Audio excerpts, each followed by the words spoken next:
smartest guys around are about to break it down like they've won the game a million times. Well, actually, they didn't really win the game at all. Surviving no way knows.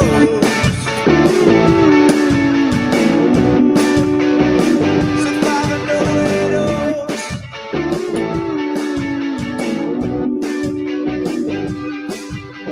Stephen and Rob went out and down. Got the game all figured out. They know it all. Yeah, that's right. Whoa. We know it all. Whoa. That's right. Hold on. Why we know Yeah, it all. that's right. You all say, yes, that's right. Yeah, Yes, it's gotten that's so casual. right. It's really informal now that we're on Thursdays. Yeah, now we're on Thursday here Yeah. with Stephen Fishbach. Stephen, how are you? I'm good. I'm doing well. Thank you very much. These afternoon podcasts so luxurious. Yes. Okay, good. Well, look, we try to, make you as comfortable as possible. We don't want you to quit from the podcast. Well, it's just like spend it's so time with your interesting, like family. being lucid, and not well. I guess like right now I'm lucid, but like Mhm. not as sleep deprived. Yeah. How are you, Rob? Yeah, doing good. Excited to get the chance to catch up about this latest episode, our first tribe swap of the new era. Lots of discourse out there about Sean deciding to engineer a quit from the game. Do you know who's happiest about Sean quitting? Let me tell you who's happiest. Hannah? Other than Sifu, obviously. Hannah. Did you already say that? Yeah. Did you say Hannah? I said that was my guess. Yeah, Hannah. I was Yeah. Hannah. Like this makes Hannah look great in comparison. Well, Jeff Probst, even on the official Survivor podcast, was like, "Hey, at least Hannah hated the game." She's like, "He's like, I get it. Yeah, you got out here. You said I don't like this. This isn't for me. I'm out." Yeah, It's so funny. This like, I mean, we were so mad about Hannah. Now looking back, it's like, gosh, she had her reasons. And also, obviously, and again, like this is the problem with like second day podcasting. It's all these things have been said, but I'm gonna say them again. It's so frustrating to watch this like big move that this group is about to make. Yeah, be absolutely undone. Like, to this, it's like a momentous move in the game to turn on your own tribe and keep this other person. I will say, as a viewer, obviously super frustrating when Sean quits, but it's kind of become expected at this point that, okay, they're going to turn on their own tribe and, keep the new guy. And it was kind of a reversal of like, oh, the thing I sort of expected was going to happen, which is the new guy kind of worms his way in, and these people overplay a little bit and vote out their own friend. It's sort of fun that now they're left with like the wreckage of that with this like stray vote on Sifu. That's fun. Yeah, it really is interesting that if you go and listen to the On Fire podcast, Jeff gets into that it was likely going to be Sifu. Right. Sean confirmed that, and but that wasn't what they showed us in the episode, which was interesting. And Jeff was getting into like why they wanted to decide to show it that way. I mean, it would have been probably more similar to what happened in the first episode where you're thinking, okay, it's Emily. Emily is getting voted out. And we get to the tribal council and it's like, but wait, here's the quit that happens. So I don't know if they wanted us to feel like, okay, Sean is going to get voted out. And then when he quits, it's not that big of a deal. Oh, I don't know. I thought that they were 100% showing us Sifu is getting booted narrative. You have that scene with the three women and Sean by the water well. Yeah. You have like Sifu being like, "There's no way they're going to vote me out," but if they do, I'm a fool. You're like, classic hubris confessional. Maybe I was buying too much into that. Okay, well, this is obvious, a clear fake out that this isn't. It was so really obvious that it was a fake out. Yeah. Yeah. So I don't know how much they try to like do it like a double fake out in terms of that. I just felt like, okay, Sean is going to get voted out, but because of what I was seeing. And it turns out that really it was a surprise to everybody because I don't think that Sean had expressed this really back at the camp. I spoke with Sean this morning and I got to ask him a little bit more about this. And I asked him about how, like, do you feel like that because you lost so much to get to this point, was that part of it? Like if you had a different adventure experience to get to this point, do you think you still would have walked away? And he felt like that probably not. I think that it's really, coming out of this experience, this 4 tribal councils in a row, he was very close to Sabaya. Him and Sabaya did have like a special bond, it sounded like. And I just wonder if that kind of like took him out of the game a little bit, where the blind side of Sabaya, I think maybe he just wasn't really seeing a path for himself go further.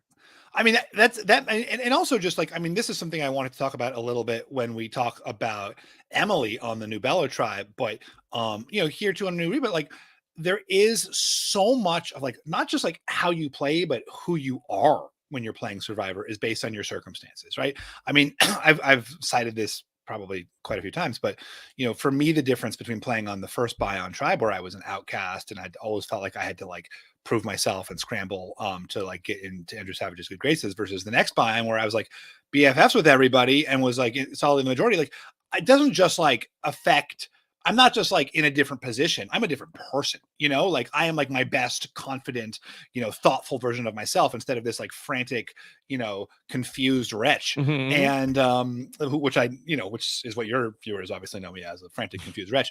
Mhm. But I do wonder if there's just this element, and Sean can't know because he never won.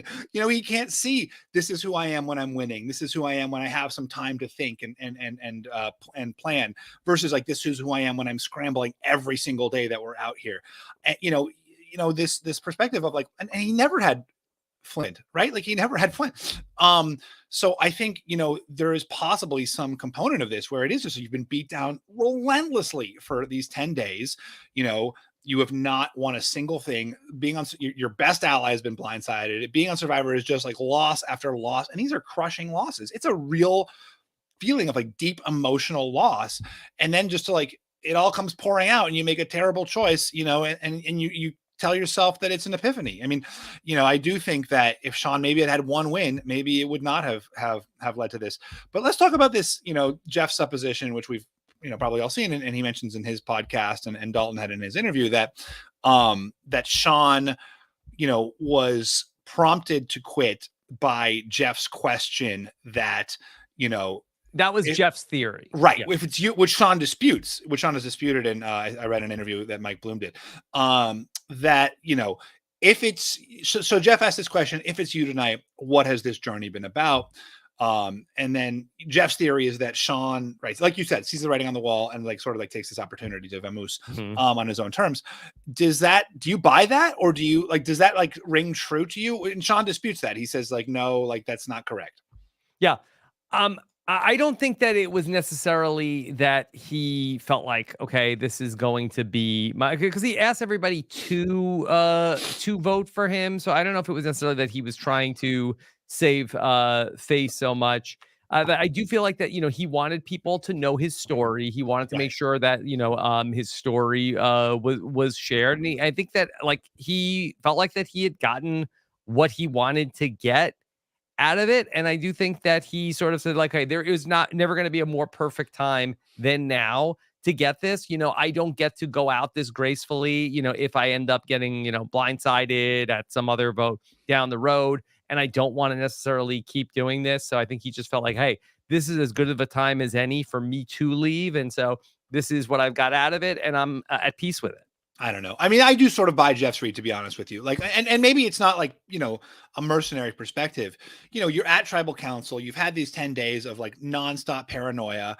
Paranoia at tribal council is high. Then Jeff asks you this kiss of death question, which, to be fair, Sean has had three previous tribal councils. He knows that it's not just one person who gets asked that question, right? We see two people get asked that question. We see like the two potential boots get asked that question, and maybe more people are getting asked that. Yeah, we saw Emily and Brandon both were asked that question only a couple tribal councils ago. So Sean should know that. But that said, like he just got blind. His ally's been blindsided.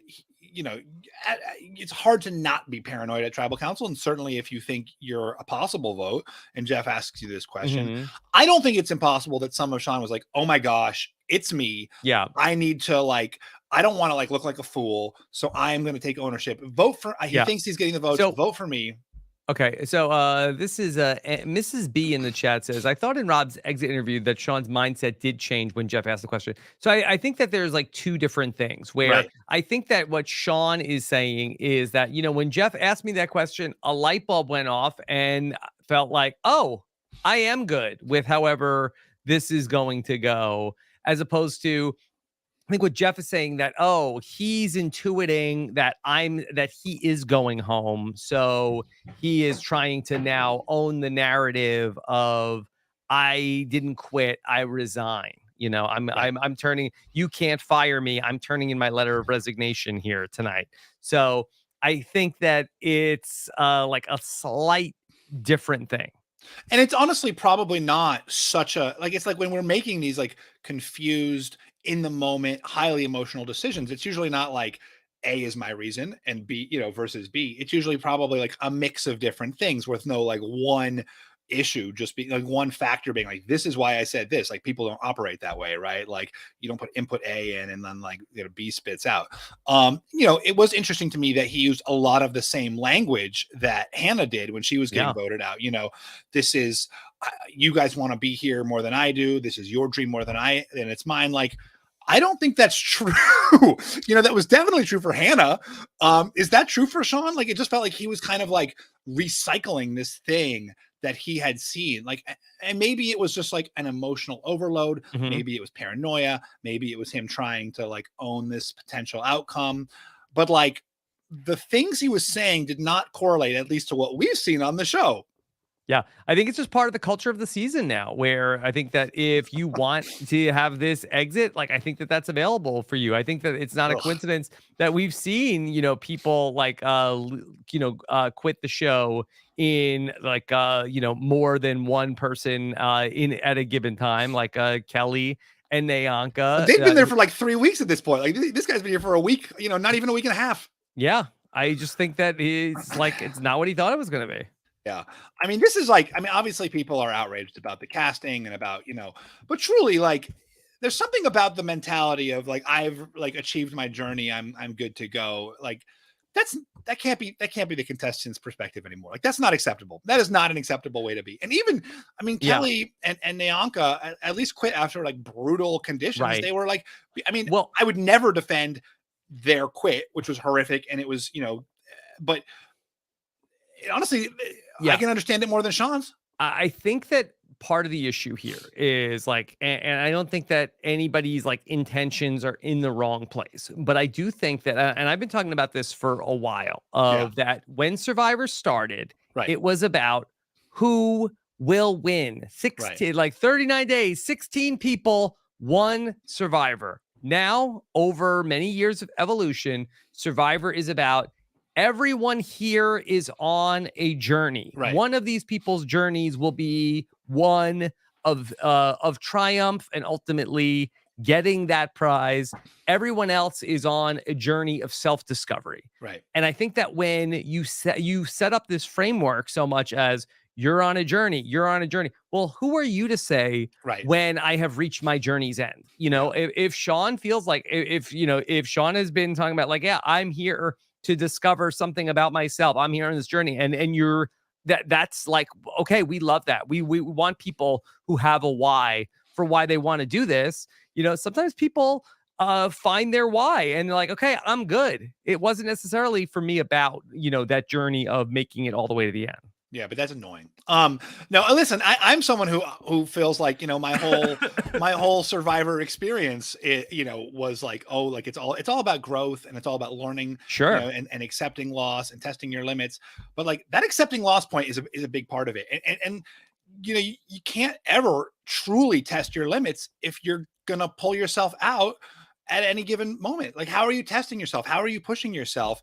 If suddenly when you're like, like I fulfilled my own personal, like you're like, I'm just going to eject. Like if when it's hard and you create some like artificial narrative that's not related to the actual thing that's happening around you, like that's like solipsism. That has nothing to do with, welcoming an experience outside of yourself. That's like entirely, basing your perspective on the external world on your own, interior perspective, but I guess to some degree we all do. But I don't know, like that is also an attitude that they should try to weed out. I think we can agree with that. Like it ruins the game. It ruins the viewing experience. And I thought there was something, that I cited the Jonathan Penner thing when Hannah went out about, how this is a a multiplicity of different people coming to this experience, and they all come with their different perspectives. And isn't it interesting that this person had this perspective? But when you get so far into the game, and we're a third of the way into the season at this pivotal moment, it's not just about you. It's also about all these other people. And like, you have a compact with those other people that you are going to play this game,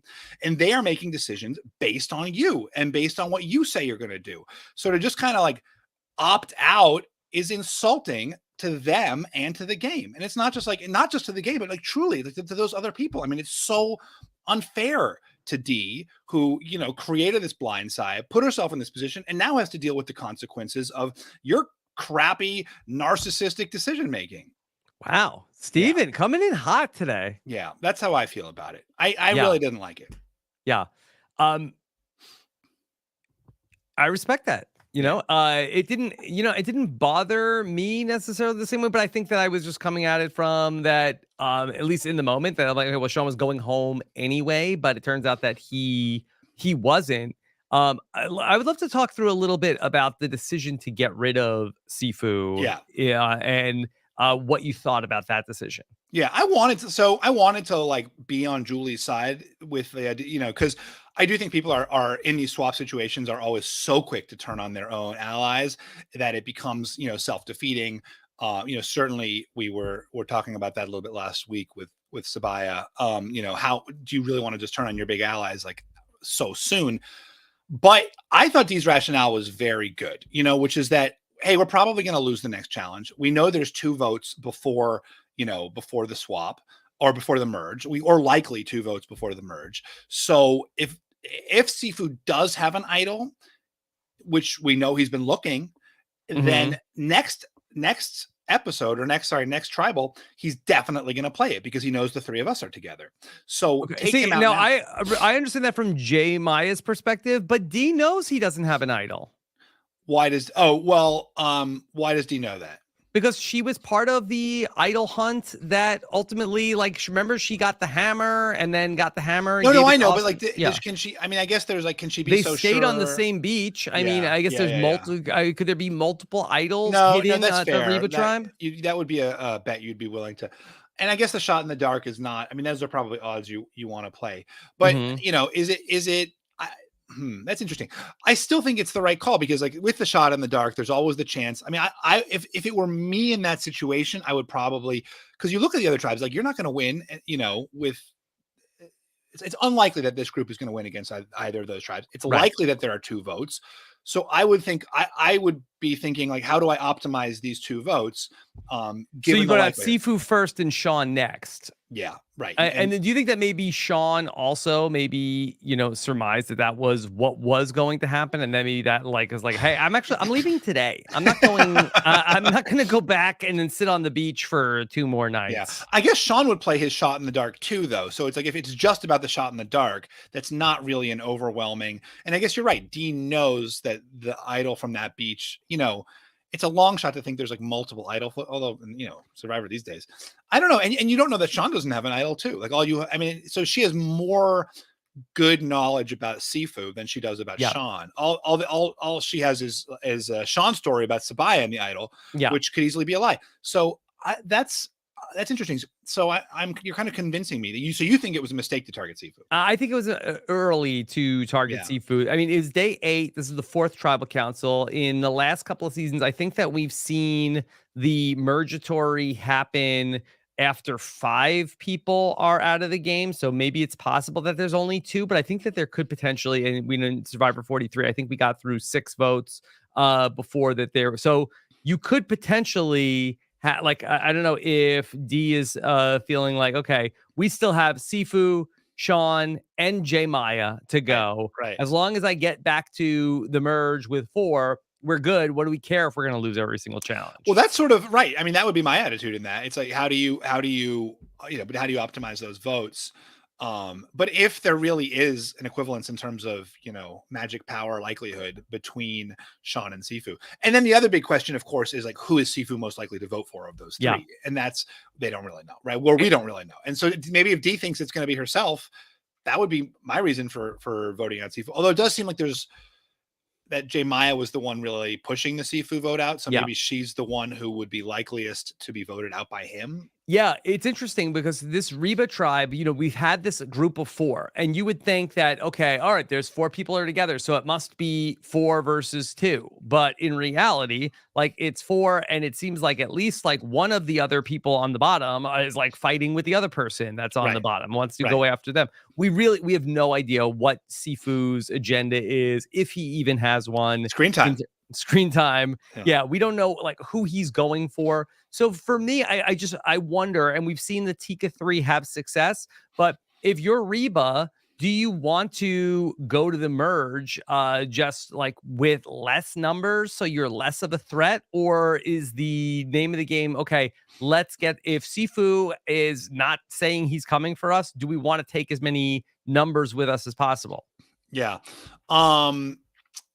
That's interesting. I mean, you do, and there's certainly something to be said for voting out Sean earlier, simply as someone who doesn't really have any loyalty to you. He says he doesn't have loyalty to Caleb and Emily, but you don't know. I mean, he's got to have more loyalty to them than he is you. So yeah, I mean, that's interesting. I mean, do you want to go? I mean, I would imagine Reba has thought of itself as a dominant tribe. They've been a dominant tribe. So it's such a sharp shift in perspective to suddenly say, now we have to think of like, how many are we willing to lose here? I came down more on the Julie side of things. Like, what are we doing? Why are we voting out Sifu? He's like, he's a number for us. He's also probably like, you get to the merge with Sifu and you're one of them. Like, who's getting voted out first out of Reba? Yeah. So I liked also the way Julie played it, where she voiced her opinion. She disagreed. But then when there was a consensus, she went along with the plan. I thought Julie played that really, really well, where, here's my opinion. I believe in this. However, like, I'm going to go with the group. And then she did. She really went with the group. And then interestingly, like that decision at Tribal, let's talk about that a little bit, where, D calls an audible, still vote out Sifu. That's the move, right? Like, you get rid of the person. I mean, whether or not Sifu or Sean is the right person to vote out, if your plan is to vote out Sifu, you should stick to the plan. So did she say, hey, like, we're still voting out Sifu? She whispered, she got subtitled Sifu. Yeah. Yeah. Okay. But she still Sean wasn't on board. Obviously that we saw that Julie and Maya missed the memo or didn't agree with the decision. Well, right. But I mean, had Julie agreed with his decision, right, it would have been, is this right? It would have been 2-2. And then they would have revoted and probably, depending on, where, I mean, I'm guessing in that scenario, Maya, who was pushing the Sifu vote, my guess is she flips to the Sifu vote. So if Julie, I think if Julie votes, if Julie votes in that situation, let's just say hypothetically, let's say they go through with it and they still vote out Sifu at that vote. I mean, does Sean go back to camp with them, or does Sean say like, I was serious, I'm still leaving? I don't know, this whole like quitting terrorists thing is like, I think he goes back to camp with him. My guess is like he's so shocked, he's like, if we believe there's any credence to what Jeff was saying, that he was trying to engineer his own ouster because he was worried about getting voted out. Sometimes people have like down days. And yes, in Survivor the Amazon, Shauna was talking about quitting, and then the women kept her in the game. And I think you can kind of call people's bluff sometimes, but I think other times people are serious. Like, I think Hannah really in the first Tribal Council said, I'm not joking about this. Right. I am deadly serious, talking about I would want to watch this from my couch. I'm leaving. Yeah. Well, that's it. I mean, but I didn't get that vibe from, I mean, Aubrey wanted to quit at the start of Korong and then becomes a three-time Survivor player. I think it's a little trickier when you're at Tribal Council. No, of course. And you really could be in dire straits now where, okay, you voted out Sifu and Sean quit now. Well, then they're going to do the merge. Hey, we took out 2. We're ready. Let's go. We're going to merge on day 9. Why not? It's New School Survivor. Yeah, I feel like that we're probably going to go through at least another vote here. Yeah. But even so, I mean, I don't know. To me, like, if you're worried about protecting your vote, like, let's just talk. I mean, this is obviously an impossible calculus to make in that like brief moment. But if the worry is how do I protect myself for this number of votes? then the Sifu vote out and the Sean quit is great. Like then you guys then Dee and Julie vote out J Maya next, and hey, like we're back with the boys. Mm-hmm. Yeah, it's a little bit of a dangerous game to be playing because I feel like that the producers would love to like when you're making assumptions about, oh, okay, let's do this and then this is gonna happen, and then either they throw a curveball at you. Like, didn't this happen in Second Chances when Savage got voted out and it's like, oh, okay, well let's merge a day earlier than you expect. Yeah. That was before Savage got voted out, but yes, they were merging. Oh yeah, that's right. I'm sorry. Well, but it looked like they voted Savage. out Woo, and then it was like, all right, and then we'll lose the next challenge and vote out Savage next, and then merge happens. And I feel like that you could also potentially get the opposite, where I don't know you can necessarily bank that Survivor is going to merge on like day 10 just because the numbers are there if they're not planning on doing the merge necessarily on day 10. So you think, like, Sean says he's going to quit. You're in the voting booth. My plan was to vote out Sifu, but now, but Julie never was on board with that plan, right? So she has cover. So for her, like, but if you're J Maya and you've been pushing the Sifu plan, like that's what I think that she was so emotionally invested in Sean, and I think that when she heard his story, I think she respected his wishes. Yeah. But D is the interesting one. D is the one I would most love to hear from today. Like, okay, but why did you feel so strongly about Sifu going home? Was it a personal issue with Sifu? Was it like what we've seen with Bruce on the other tribe? Where is it like, is Sifu really getting on her nerves? We haven't seen it on the show. I just think there's an element of like, if one of your competitors is like, shows weakness, that's the person you want in the game. Like get rid of the person who's going to play hard. He doesn't keep the person who's like not fully invested. Yeah. Okay.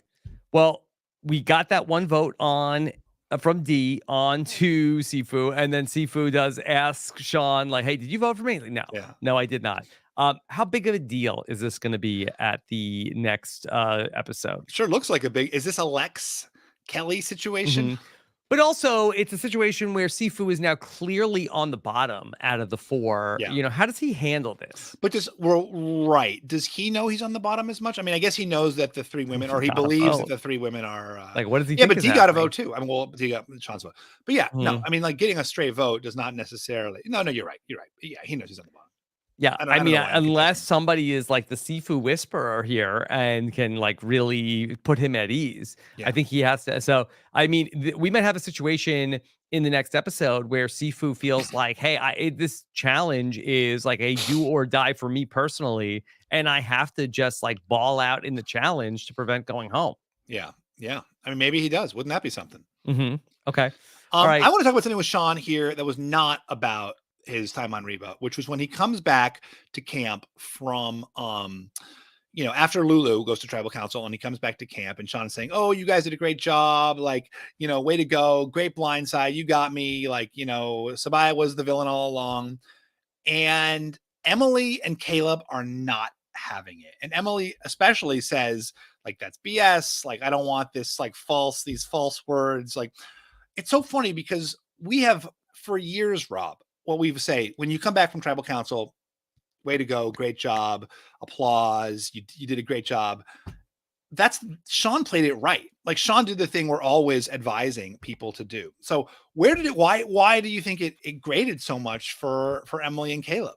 I guess there must have been just like some hurt feelings there from the part of, Caleb, who the blind side was coming for.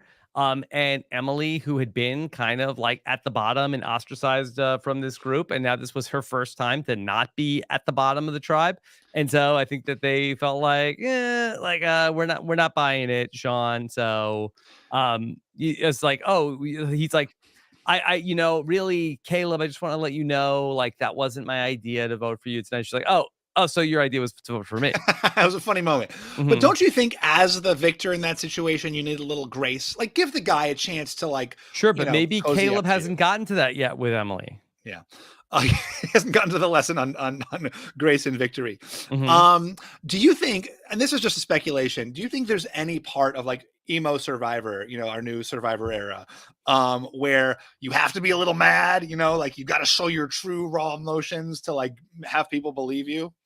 And so how do you mean? So that that you feel like that everybody's sort of like default mode is like game bot, and so that you need to like make it like a little bit, but like put some oomph into it to I don't know. I was just surprised. The guy is doing the thing that we always say you got to do.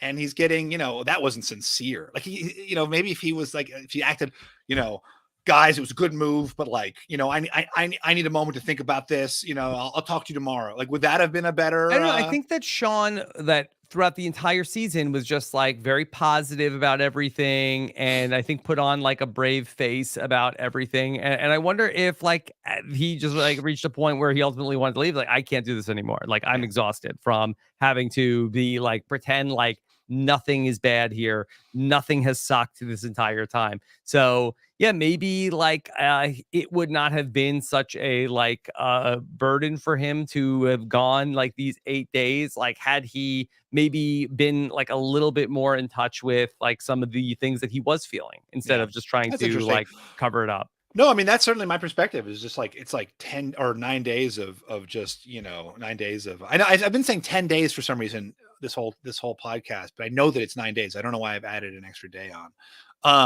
But 90-minute episodes. It feels longer. it feels longer. Yeah.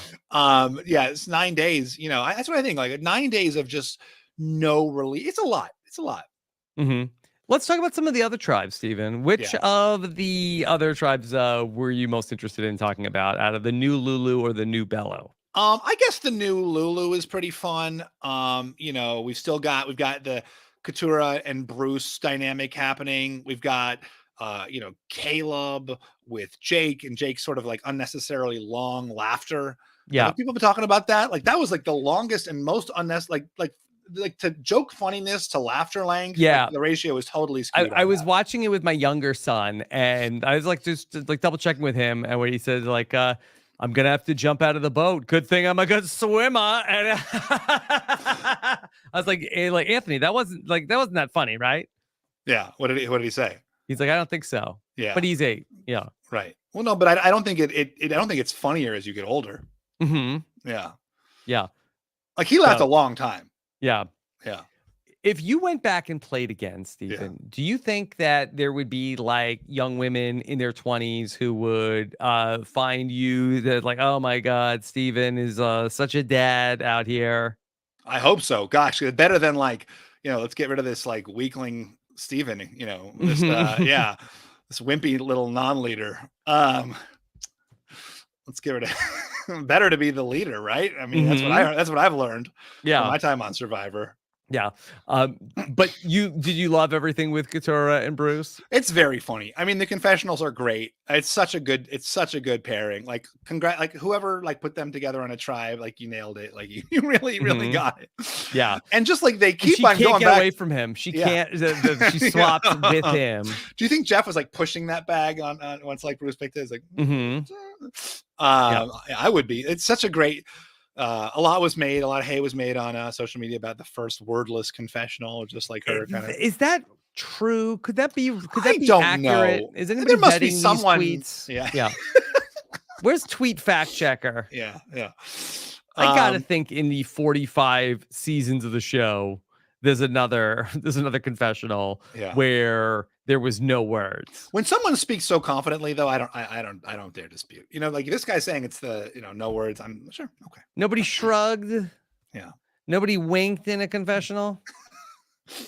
I will say one time that I was in Survivor the Amazon, that I did not do a wordless confessional. I was prompted for a confessional in a wordless manner by the producer when we were going to vote out Christy. After that idea had hatched, the great producer Johnny Patillo came to me and just like raised an eyebrow a la The Rock as to about to get explain what's going on here. And I answered a confessional with words, but I was asked that was a wordless That's very funny, question. but that's what a great moment when you're like, they love me. They love me out here. They're like they're just giving me like a look, and I'm like, go Rob. Not even go Rob. That's great. Okay, but that was really fun. Let's talk about Caleb and his positioning. Where do you think Caleb ought to be going here? He really has two paths in front of him: the path to go with Bruce or the path to go against Bruce. Well, it seems like everyone is on the to go with Bruce. Pat, I mean, like he's got to know that. I mean, Jake has talked about being close with Bruce. His conversation with Kelly was also with Bruce. They were talking about bringing him in. It's only Katurah who's saying like we need to get Bruce out. If I'm Caleb in this situation and everyone is on one side, and there's Katurah on the other side. And P.S. like that was not a great moment for Katurah.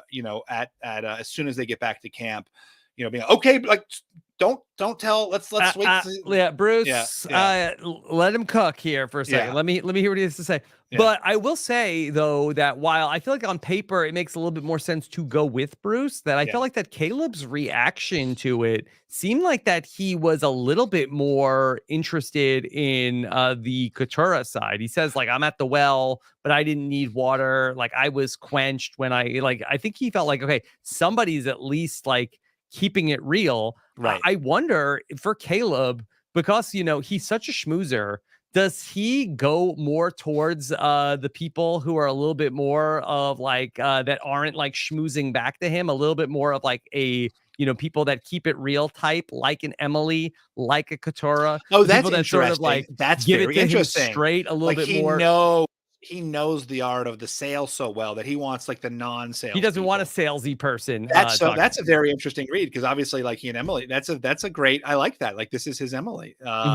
Yeah, that's a very fun. He seemed very receptive to Katurah. He's like, okay, yeah, all right, yeah. Then finally, I'm getting somebody's like giving me some real info. Right. Well, it's hard to tell. Like, but was it just Katurah as a person, or was it simply the fact that she was kind of giving him all of the fractures in the tribe that maybe the rest of the group were a little bit more reticent about? Yeah, but I do like the. Go ahead. Giving him a little bit more about like the backstory of Bellow also.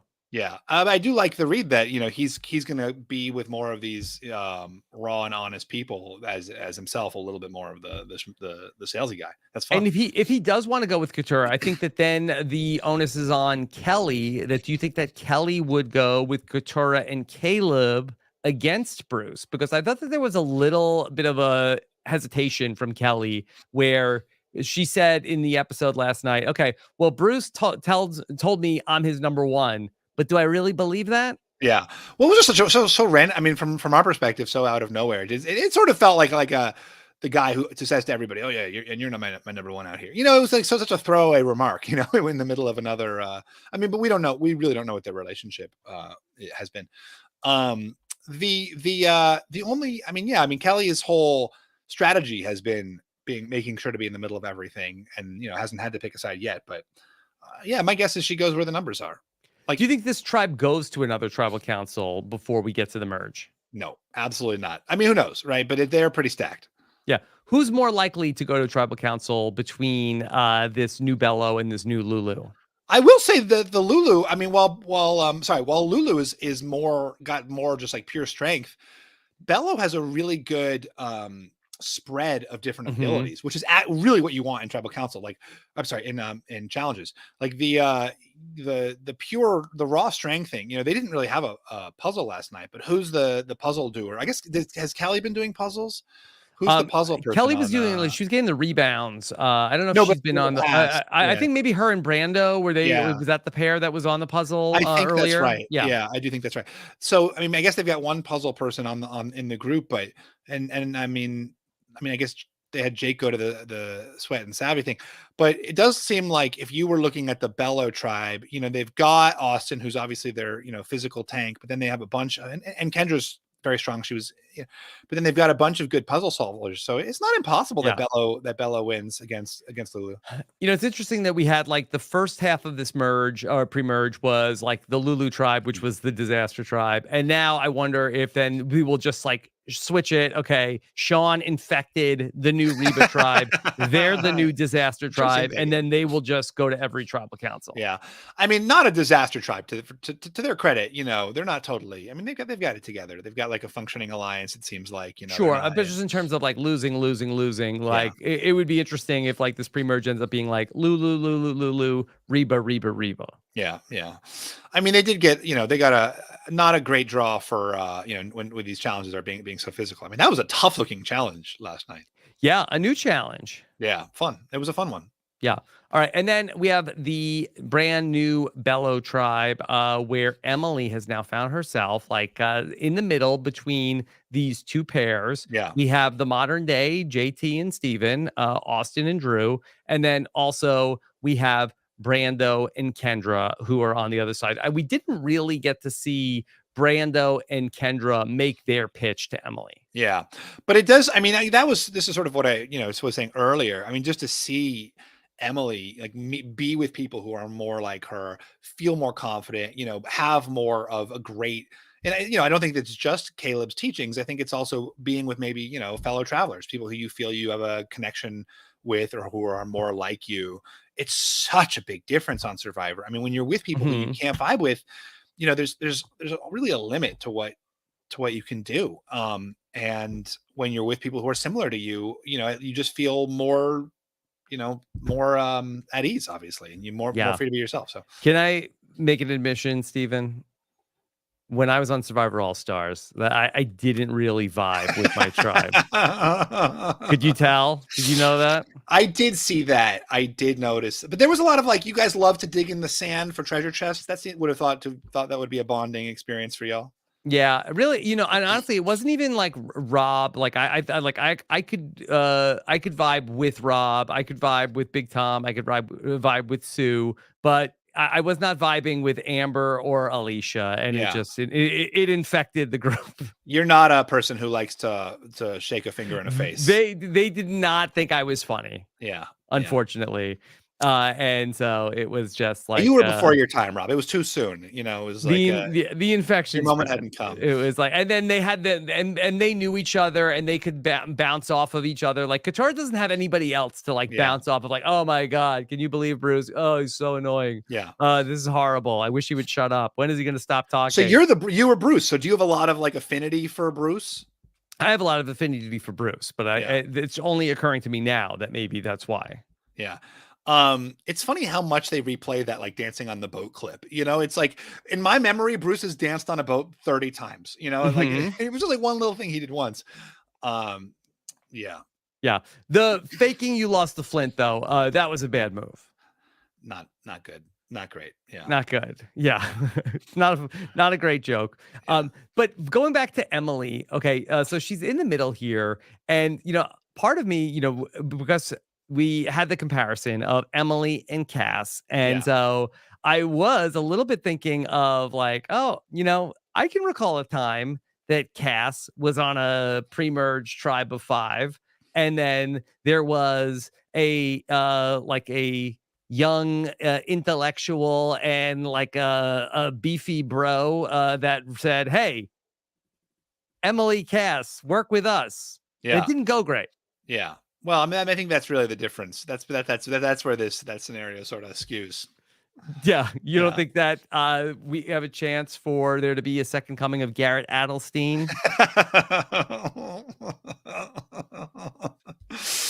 Probably not. Yeah.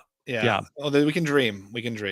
Yeah, I do think that it could be interesting where that other Bellow idol has not been found. And I do think that there is especially considering that Austin and Drew are already sort of like on the hunt for advantages. Like I would not be surprised to see them come away with another. That would be very fun. That would be really fun if they just like this bag of tricks just because, grows and grows between the two of them. Yeah. It could be interesting to see like what they do with all that sort of hardware.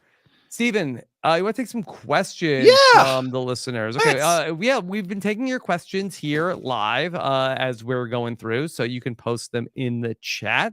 And then we also got some questions from the Rob as a Podcast Facebook group. Olivia wants to know, what is Jake's best move? Should he break ties with Bruce? Olivia asks. Why? I mean, right now it seems like Bruce is, it seems like, I mean, at least on paper, right? I mean, apart from whatever, vibe Caleb felt with Katurah, I feel like if I'm Jake, my thought is, I've got a good thing here with Bruce, Kelly, and why wouldn't Caleb go with us, right? Why would, so I would think that he's in a pretty good spot. Yeah, I almost feel like that he's like trying to bring Caleb in as like, okay, I'll be, Caleb Right. will be my guy here, and it'll be like an extra piece for me. But I also then feel like that Caleb will like, well, I might have a better deal over here. I might be, Right. I don't need to be like the end Caleb. Like I could be like higher up in the pecking order. Yeah. Yeah. Okay.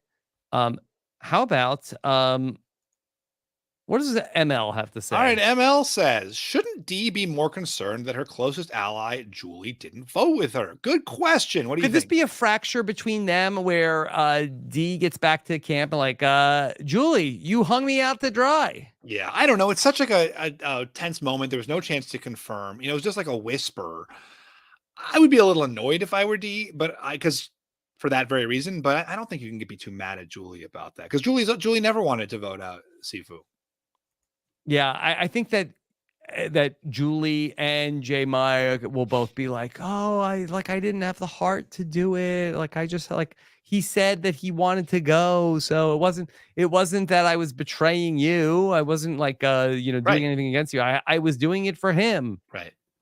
So it will be interesting to see if that does open up some drama there. Okay. Nolan Lance had a question for you, Stephen. Is Emily the Erin or Taj to Austin and Drew's JT and Stephen? Oh, she's definitely the Erin. She's like the sort of like person on the other tribe who you perceive that nobody liked, who is going to like stick with your group and just kind of like follow you along and and then hopefully like be there to lose at the end. Not, maybe not. Okay. All right. Here's a question for you from Rose Nell. Many of these players are experiencing personal revelations and a metamorphosis. How much did it help you to go through similar, but with regular trips to exile to decompress and level out? That's interesting. I actually had the opposite experience at Exile. I don't think you decompress and level out because I think that's a place where your paranoia is just going crazy. You have nothing to do but think and think and think and think and run scenarios. And I found whenever I went back to the group, I was like a lunatic. And I actually think that might have affected like my game a little bit towards the end, like, cause just those like days and like truly like nothing to do. Yeah. Like you make a fire, you boil a little water, you eat a little bit of rice, and then all you do is you run scenarios and worry that they're talking about you. You have nobody to reality check you. And honestly, for me, that was why with that, when I went back and JT would always like, okay, we're good. I was like, oh my gosh, thank God. Like I like without JT in that scenario, I think I like actually would have lost my mind. Yeah. Go ahead. Yeah, it does seem like on Survivor that, going away and being alone by yourself is not like therapeutic. Whereas like on Big Brother, it might be like, okay, good, I could finally get away from some of these people. But I just feel like that it's the other people. And I think that's why some of the survivors, like you feel so close with the people that you play with because there's such a camaraderie about going through a shared experience. Like, yes, like individual people may get on your nerves, but it's also the people that you're with that also like help to like shoulder the load. Yeah, it's really true. I mean, honestly, I was there was Tyson posted a clip from his podcast where he was interviewing Chanel, and Chanel had the idea like maybe we don't need, you don't really need fire on Survivor anymore, because they're giving you warmer clothes. Back in my day, people were wearing like short skirts, or given shorts. Now people are having long sleeves, long pants. Oh, here we go. You lost the challenge. Give me your jackets. Yeah. No, but and then you don't. It's a shorter time period. You don't. You're on a beach. You have coconuts. You don't necessarily. Some fruit maybe. You don't necessarily have the well water. Is disinfected. You're not cooking anything. Yeah. So and the time frame is shorter. So she was arguing that like fire is not as much requisite, and Tyson agreed. And I thought that was such an interesting point, but also kind of a sad point because so much of my experience on Survivor was those deep personal bonds you forge, like sitting around the fire at night, making fire together, just like hanging out, talking, sharing stories, singing. And that's what also, in addition to like that's what creating those bonds. That's also what makes Survivor hard, because you build those bonds and then you have to betray those people. And I do think, like, that's a little bit of a loss. Yeah, interesting. I never thought about Fire as also just being like the television for the survivors. Like you sit around and stare at it. Yeah, exactly. Totally. It's like a communal activity. You all huddle close and, and otherwise, what are you doing? You're just like lying in the shelter. It's not the same. It's not the same. Okay. All right. This is a question from a Taquaf04. It says, who will be the next out on Survivor : oops, all quitters? So who's the next quit, or who are they going to vote for? Do you think that we will have anybody else quit this season? God, I hope not. I don't think so. I don't think so. Looking at this looking at them, I don't really see anybody else. I wouldn't have called Sean as a quitter though. Like, 2 days ago, I would have never said Sean would have quit. But yeah, I don't think so. Yeah. So I think we're out of the woods, right? Yeah. Right. Yeah. Right. Okay. All right. How about this question, Stephen? All right, Alexandru wants to know, what do you think would have happened if Caleb ended up on Reba instead of Sean? Reba saw him making the move to pull everybody in his office. So do they think Caleb's a bigger threat and they want to get rid of him? I don't know. I think, Sifu definitely goes home in that spot. It seemed like that they were itching to vote out Sifu. And so I think that they probably, maybe they don't go to tribal council if they have Sifu and Caleb on that tribe. Yeah, that's true. But they also, if they do go to tribal council, so much of, Jay Maya's argument in favor of Sean was that about his spirit, and he seems such a great guy, and I'm so connecting to him. And if Reba already has a little bit of a sour impression of Caleb being sort of a schmoozer, maybe they don't have that same bond with him. Yeah, maybe they look at him as more of a threat. I still feel like that. It seems like that they wanted to vote out Sifu, and I don't think that they had like a negative perception of Caleb as much as they said, "Ooh, like he's good." Right. Well, that would be a reason to vote someone out. But whatever. I hear you. There definitely did seem to be a little bit of the big move-itis. Okay. This is a question from Connor Dunn, who wrote in to say, do you think that Jeff is partly to blame for Sean's quit? Not only did he ask the kiss of death question, but also he went pretty easy on Hannah when she quit. Can't help but think if he was tougher on her, Sean wouldn't have done the same thing. Is Jeff to blame for not going crazy at tribal? I do. His face was very funny. I love that people screenshotted it. Yeah, Sam, can we bring up the stern Jeff Probst face? I've seen this face. Are you doing it? No, I know. I'm just saying I've seen the stern Jeff face. Yeah. Maybe you're right. Maybe yes. Like maybe by not condemning Hannah when she did it, he kind of opens the door as like that's a viable way out. I would never blame Jeff for the quit. Obviously, that's not his fault. But if we're like trying to trace back the reasons behind Sean thinking this was an acceptable decision, that could be one of them. Yeah. It didn't occur to me that it's like any part of the blame is Jeff and that he needs to be harder on these survivors. Here's the stern Jeff face. Are you kidding me? That's great. I've seen this look. So good. Good. When did you see it, Rob? What did you do? Which time, Stephen? So, yeah, this is definitely like. I do you think that maybe that the kinder, gentler Jeff of the opening of the new era maybe has come and gone? It does seem like he's a little bit, in a good way, right? I do feel like so far tribal councils have been very good. Like a little bit, like he's really putting the screws to them. Yeah. Yeah. So but he gives them the moment to say, what has this been about for you? Maybe don't do that. If you're the loser tonight, you lose, you leave, you failed. What's it like for one of you? You'll be branded a loser forever tonight. Exactly. Yeah. Gives it too much uplift to be voted off Survivor. No. The challenge is, the hard thing to do is to learn how to reconcile yourself to defeat and despair, not to find uplift in every scenario. It's to learn how to recognize and to deal with a loss. You can quit, but first we have to brand you with this scarlet Q for quitter. So for all your days, everyone will know you quit on us. Yeah. Yeah, and yourself. Yeah. All right.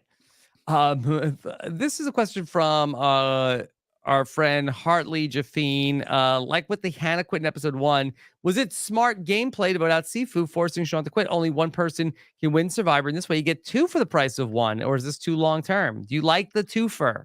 I kind of like it. I mean, Bogo. I mean, there's something that like just giving into Bogo. someone's what's BOGO? Buy one, get one. There's something about like the just like giving into someone's like whiny desire to like quit so that they can have their like little inspirational moment that I just like rubs me the wrong way. So there's like spiting them would be part of my reason to vote someone else out. Yeah. Okay. Autumn says, would either of your wives divorce you for quitting Survivor because you missed them? I mean, look, no. Because you're gone the whole time. Yeah, you're not going back. You're not. He's just Yeah. gonna sit there. He's gonna sit there for the. And it's only 2 weeks left. You got Like, 2 weeks left. Like my wife might divorce me if I went to go do Survivor, but then if I was there and then she found and then I told her like, well, like she's like, how did it go? Well, like I ended up leaving. Actually, Yes. I miss you so much. It's like, oh, so like I've made all of these sacrifices. I've had to do all the childcare alone for 2 months. So in the hopes that you can bring back $1 million to our family, and instead you just like waltz out without even like being voted out. I have no doubt that Sean's husband is going to be moved by the romantic gesture. I'm just saying that my wife would not. I mean, does Sean have kids? I mean, I feel like kids changes the calculus here because like a lot of sacrifices to, you're asking that person to make. Yeah. So I don't know. I don't think that my wife would think it was so chivalrous. Yeah. So bring home the money. Show me the money, Rob. I mean, I always say look, like I used to dream about like, oh my God, like it would be so horrible to be voted out of the game early. Like now it'd be a vacation. Yeah. Even being on Survivor, it's like, okay, no, easier than being here. Exactly. Right. Yeah. That's why it's all, parents do so well. They're just like, oh my gosh, this is so fun. So it's so easy. Yeah. Okay. All right. How about this question from Matt? Matt Reese wants to know, did Katurah goof giving up that power to Caleb, telling him she has beef with Bruce? Well, it seems like not. Rob thinks no. I don't think so. I just think that Caleb reacted so positively. Yeah. I don't know.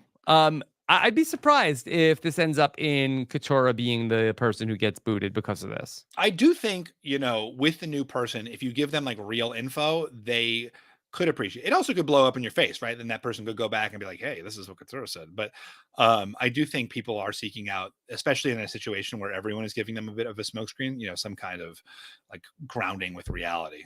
Mm-hmm. How about this question from Josh? Do you think that the tribes in the new era will be less likely to try and remain original tribes strong after the swap, with the smaller tribes in the focus on the physicality? How much do you think these swap tribes will stick? Probably not so much, right? I mean, it's hard. I mean,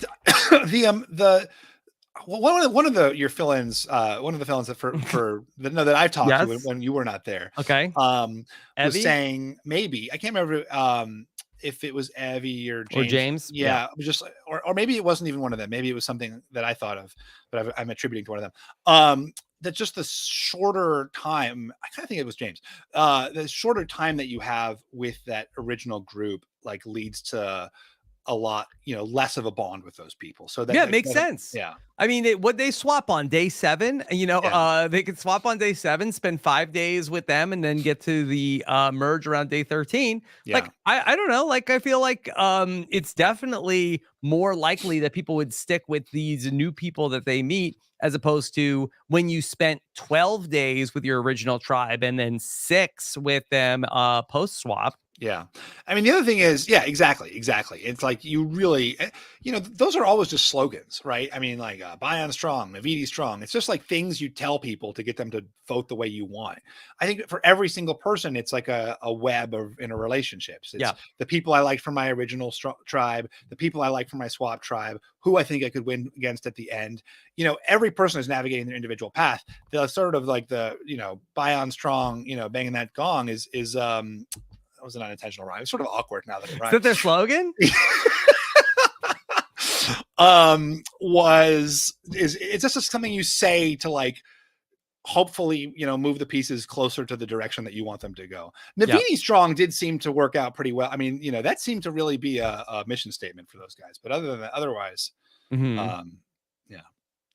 I think it might be interesting if they did another journey at this point where you had people go and now it's like, okay, now what's going on? Tell me information back. What's going on over there? Fun. Like, I think that could be like a good time. So, I'm happy to see like some of these things like starting to come together. And while I would say that of the 4 episodes this season, this one was my least favorite. Yeah. Not to say it was bad. I just feel like that the other 3, I think I came away like really psyched about. This one I thought was just okay.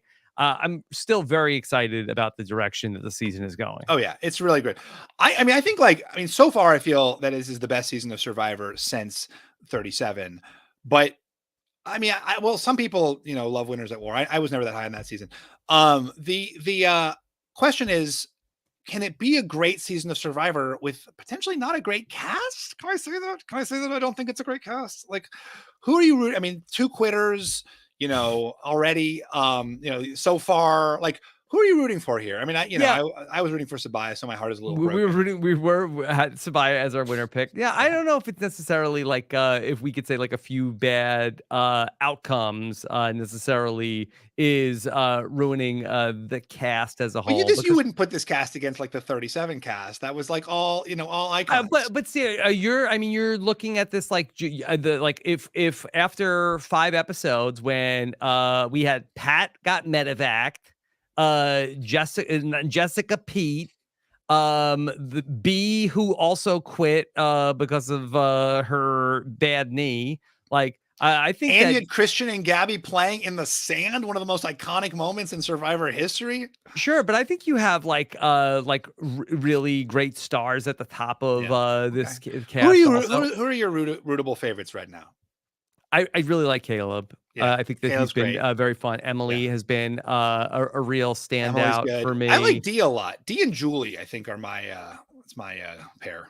Mm-hmm. Yeah, I like Drew still. We haven't seen as much of them. And then there's you have a bunch of people that are on the Bellow tribe with Bruce and Katora. So like I feel like that maybe it's a little unfair to compare it to like one of the greatest casts of all time. But I think that if you want to put it like pound for pound with any of the casts from the new era, like I think this is a very strong cast. Although I mean the 41 cast we loved. Like granted, like 41 is 41. We loved at the time we were like, this cast is amazing. It has aged very badly, but like at the time we loved that cast. Yeah, 42 maybe. No, I mean 42 is an even better cast. I'm just saying like 41, we were going on about, oh my God, so many returnees, JD, truly like we were over the moon about that cast at the time. Yeah. I mean, who doesn't? I mean, Brad Reese, an icon. Yeah, Brad was fun. Okay. But I think that we're in for some fun stuff moving forward. All right, Stephen. Well, this was great to check in with you. What else is coming? All right, somebody sent in a super chat. Let me read it at least. Okay, Rob. Were you experiencing deja vu when the girls voted off Joanna when Shauna wanted to quit? Girls voting off Sifu against Sean's wishes. So I would say that was like a little bit of a different situation where Shauna back at camp said, hey, vote me out. And Dina and Jenna and Heidi were like, no, we're not going to do that. We're going to put on your big girl panties, Dina, or big girl pants, Dina said. And they decided not to vote Shauna out. And then after the swap, Shauna was feeling better. They were voting off Sifu. Then at Tribal Council, Sean has the swerve of like, hey, vote me out. And then we saw Julie and Jemiah say, okay, we'll vote out Sean. And Dee is like, no, we will not. Yeah. So there you go. All right, Stephen, what else is coming up for you? Nothing, man. Just grinding away. This stuff. Yeah. Mm-hmm. What's coming up for you? Oh, well, we got so much going on with all of the Survivor. Got a feedback show coming up with Davey Rickenbacker. No, Davey, like yourself, was not happy with the quits. If you follow him on social media, so we'll check in with him on Monday. He's got a big event coming up. Are you? Sorry. Go ahead. Keep. No, are you like you're sanguine? It's like these are the quits. They happen. So be it. quit happens. I mean, it does. Really? That's how you feel? Yeah, that's how I feel. I really, it's hard for me to get like. You're a super- nihilist. It's all like, you know, it's all just content for the podcast. Whatever happens, there's another Exactly. episode next week. You know, Yeah. doesn't Yeah. I don't know. It doesn't get me going. I don't know. Yeah. So that's but for me, and then Big Brother tonight. We'll get into our next eviction, and then Amazing Race. It's all happening, Steven. Yeah. Okay. You know, no matter what happens, I gotta make another podcast. Yeah, exactly. Exactly. See, I just have this one a week, so it really it's very focusing. Yeah. Yeah. All right. Steven, great job. Really fun having you here on these Thursdays Pleasure is for mine. the Know-It-Alls. We'll do it again next time. Make sure you check out everything else we're doing for Survivor. We've got a brand new mini site that we put together. It's called survivorpods.com. Go ahead and check that out. You can subscribe very easily to our Survivor podcast feed and see everything else that's going on the network, Survivor Global, Why Blank Lost, the B&B, Purple Pants podcast, and all my stuff is all in one place at survivorpods.com. Thank you so much for joining us. Take care, everybody. Have a good one. Bye.